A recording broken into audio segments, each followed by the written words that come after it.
हनुमान जी लंका भी जाते हैं तो राम जी को ध्यान करते हैं, प्रवेश भी करते हैं तो हृदय में राम जी को रखते हैं। क्यों? कोई भी काज बिना राम जी को हृदय में रखे हुए पूर्ण नहीं हो सकता है। यही दास की नीति है कि दास को स्वामी को हृदय में रख करके ही कार्य करना चाहिए, फिर वह दास कभी फेल नहीं होता है।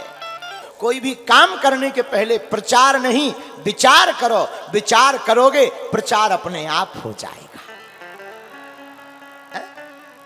लेकिन हम लोग पहले ही प्रचार ठोक दिए, एडवर्टाइजमेंट ले बोलो सीताराम, फिर क्या प्रचार हो जाता है, विचार होता नहीं है, काम फेल हो जाता है।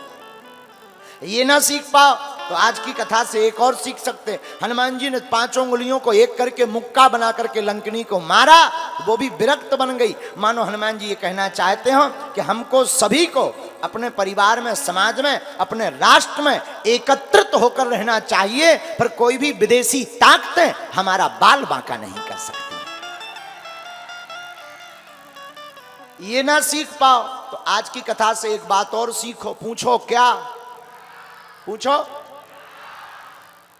सोते सब हैं, लेकिन जो काम में सोते हैं उन्हें रावण जगाता है। जो राम को हृदय में रखकर सोते हैं उन्हें हनुमान जगाते हैं।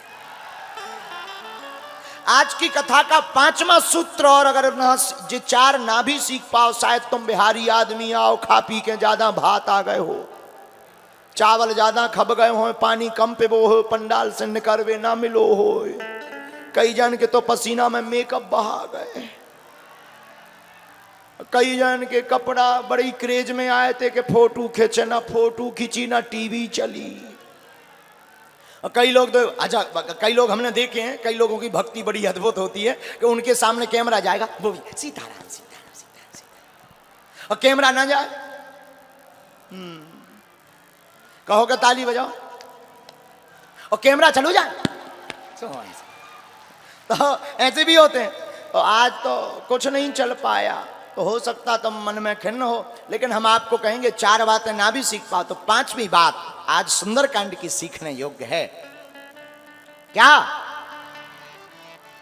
हनुमान जी बहुत अच्छी बात कहते हैं। जब लंका प्रवेश करते हैं तो लंका में सोने की चमक धमक में हनुमान जी नहीं फंसते। उस सोने की चमचमाती हुई नगरी में भी जानकी माता को देखते हैं। मानो इस संसार सागर की चमक दमक में हमें नहीं फंसना चाहिए, इस संसार की चमक दमक में भी हमें भक्ति की सतत खोज करते रहना चाहिए।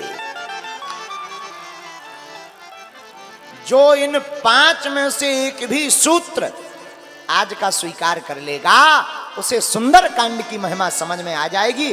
सुंदरकांड इसलिए सुंदर है कि राम जी का बंदर भी सुंदर है। एक बात और, 6वां सूत्र और ले, तुम्हारे काम आएगा। काम काज का बंदर नहीं होना चाहिए, राम काज का बंदर होना चाहिए। काम काज का बंदर केवल बंदर होता है, राम काज का बंदर भी सुंदर कांड की तरह सुंदर होता है। 7वीं सीख और लो सुंदरकांड से। घर में संकट हो, ऊपरी बाधा हो, हनुमान जी की कृपा पानी हो, तो आप लोग शनिवार अथवा मंगलवार को लाल पटे के ऊपर, एक पटा के ऊपर लाल कपड़ा बिछाकर उस पर राम दरबार का चित्र रख के दीपक जलाकर आप प्रातः काल 9 बजे से 2 बजे तक अथवा रात्रि में, मध्य रात्रि में सुंदरकांड का पाठ राम जी को बुला करके सुनाइए। आपका घर भी, भवन भी सुंदर हो जाएगा।